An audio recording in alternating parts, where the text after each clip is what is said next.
For today's video, I do want to speak about Gundogan, and the reason why I want to talk about this player, it is because there has been so much noise regarding this player, and also because you guys have asked me, could Gundogan actually come to FC Barcelona? Now, if you guys do not know who Gundogan is, he is basically one of the most recognizable players, so I have no idea why you would not know this player. This player is from Germany, and he also does represent Manchester City under Pep Guardiola, and this has been a player that has been heavily on Barcelona's radar, and for a good while. Recently, we have heard so many reports about Gundogan being preferred over Bernardo Silva by FC Barcelona, and I'm going to be explaining why this could actually be a good idea to see Gundogan come into FC Barcelona instead of Bernardo Silva. And I'm going to also explain the benefits of why this does make sense sportingly and financially. Everything is going to be organized down below. If you just want to hear about the financial gain of this whole thing, it's going to be again organized and trimmed down on the timeline down below. So I hope you guys do enjoy this video, and let's get to it. Right, so let's talk about the sporting aspect of this potential move that could take place in the summer of 2023. Now look, this player, he is technically very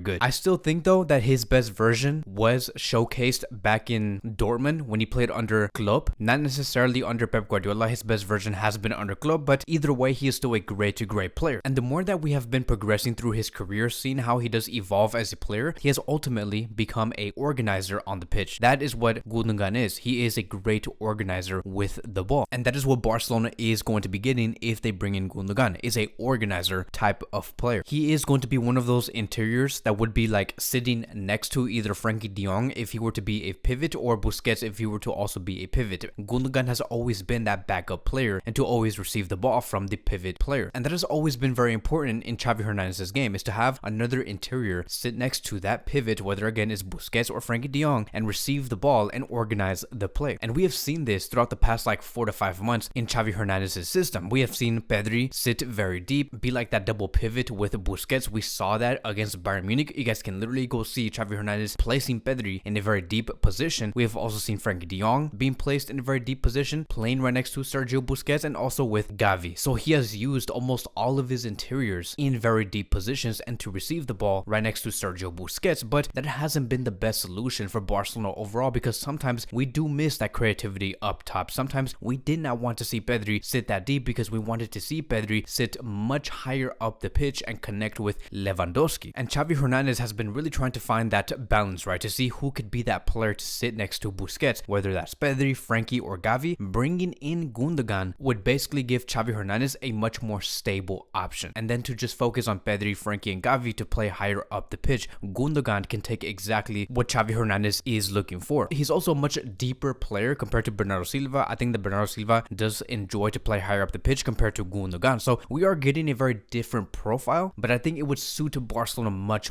more in terms of what we do need in the midfield. We can even see Gundogan playing with Germany. Sometimes when Germany is playing against like other national teams, we see like 99% of the time Gundogan playing as a left central defensive midfielder. So he is very experienced in roles like this. And then obviously at Manchester City, he does get placed as a left central midfielder, so like a actual interior, but he has much more freedom with Manchester City under Pep Guardiola. He's able to attack when he needs to. He's able to defend and track back when he needs to. At Germany, again, he only has the responsibility of sitting deep and organizing the play. That is basically it, and take away the ball from the opposition. But I think that Xavi Hernandez is going to be opting for bringing Gundogan the freedom to do what he believes is necessary. Now I know, right, so there is going to be questions. Why would Xavi Hernandez want this many interiors? Because to have Pedri, to have Gavi, to have Frankie de Jong, to have Kessie, to have Pablo Torre, and then to bring in Gundogan, that's going to be a total of 6 interior midfielders within a formation that we use that only does require 2 interiors, right, in a position of 2. And to have a total of 6, yes, it does sound like a lot. Now look, I do think that there is going to be a sacrifice that will be made in the summer of 2023, and we're going to be talking about that in just a few seconds. But I want us to look at these heat maps, right, in order for us to really understand where Gundogan could be playing, in what areas he is going to be occupying. You look at Frankie de Jong, very involved all over the pitch. There's really no set area that Frankie de Jong likes to conquer. He's on the left side, on the right side of the midfield. You look at Gavi. Gavi is very effective on the right side, mainly because Xavi Hernandez uses Gavi as a right central midfielder, which is very okay. You look at all that red right there. He's very effective. You look at Pedri, very effective on the left side and just outside the box, basically showing us that he is the main creator for FC Barcelona. And then we look at a player like Kessie, right? What has Kessie done that that makes us believe that this player has been very effective for FC Barcelona, right? He's very inefficient if you were to compare the heat maps with like Frankie de Jong, Gavi, and Pedri. Gundogan, right? If you look at Gundogan's heat map, you can see that he is very effective, very similar to Pedri on the left side, right? It's very similar. This is also telling us that Gundogan can easily replace Pedri when Pedri does need a rest, or maybe when he's injured, Gundogan can occupy that position. Now again, going back to Kessie, right? I want to add more emphasis on this player because I know that many are going to be saying, Kevin, what are you talking about? Please make more sense. Kessie has less minutes, which is why his heat map is not as strong as someone like Gundogan and Pedri and Gavi and Frankie. Why are you hating on Kessie? And this is exactly where we do need to have more context. I think that many of us are going to be able to agree to this answer that I'm about to give. I know that many of us watch Barcelona day in, day out, and we have seen all of Kessie's minutes when he is on the pitch. Xavi Hernandez does ask Kessie to do one specific thing, which is to be the creator high up the pitch, very similar to the roles of Gavi and Pedri. And I know that you and me can feel this, right? It's just a feeling. We can feel that when Xavi Hernandez does ask this from Kessie, he finds it very difficult to distribute a personality or a style like Pedri and Gavi. It's very difficult for him because he's a much different player. And in a way, we can just say like, okay, Kessie is not really part of what Barcelona is trying to do, right? It's just not part of his game, and that's natural. There are going to be some players that can't really do what those great interiors have been doing at FC Barcelona for the past like 5 to 10 years. But that is one of the biggest factors on why we see that these heat maps, when it comes to like Kessie especially, right, there is very little red, very little yellow. You can really see that he hasn't been that efficient on the pitch. And this is why I do say that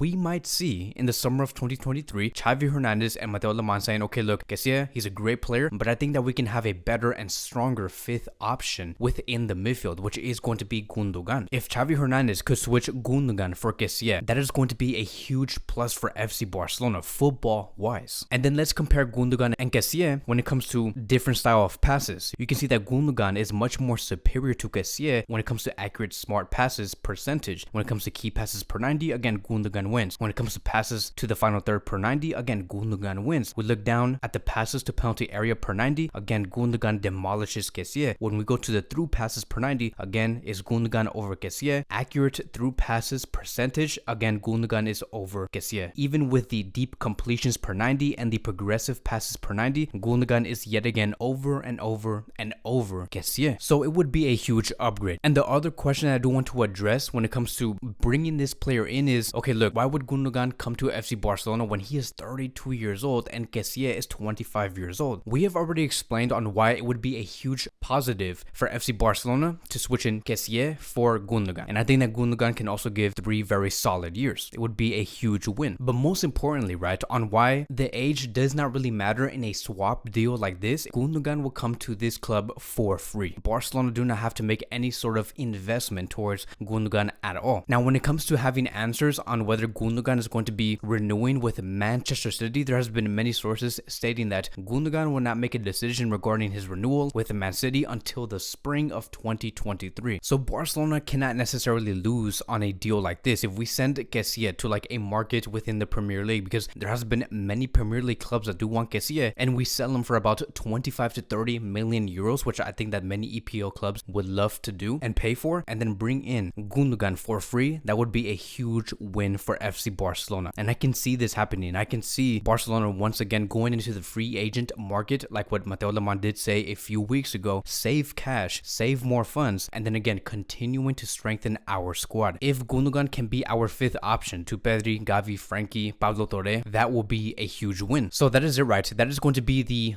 big assessment when it comes to this player, this German star, and his potential move to FC Barcelona. If there's any brand new details regarding this player, we are going to be talking about it here in this YouTube channel. Thank you guys so much for watching, and I will see you guys in the next video.